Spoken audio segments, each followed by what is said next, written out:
चला तर मंडळी, चुलीवरचे खमंग असे दुधी भोपळ्याचे थालीपीठ बनवूया. थालीपीठ बनवण्यासाठी 2 वाटी ज्वारीचं पीठ, 1 वाटी गव्हाचं पीठ, 1 वाटी बेसन पीठ घेतलं.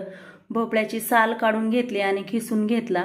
त्यानंतर हिरवी मिरची, लसूण, अद्रक, जिरे, थोडंसं मीठ घालून वाटून घेतलं. ते घातलं. भरपूर सारी कोथिंबीर घातली. चवीनुसार मीठ घातलं. हळद घातली. शेंगदाणे भाजून घेतले होते, त्याच्या फोडी करून घेतल्या आणि त्या घातल्या. थोडासा ओवा घातला आणि थोडं थोडं पाणी करून पीठ मळून घेतलं. 10 मिनटं रेस्ट करण्यासाठी ठेवायचं आहे. त्यानंतर पाण्यात बुडवून सुती कपडा घ्यायचा आणि थालीपीठ थापून घ्यायचं.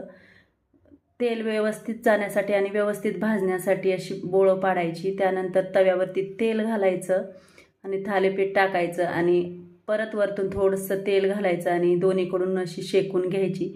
तर तयार आहे आपलं थालीपीठ. तर या दह्यासोबत खायला आवडलं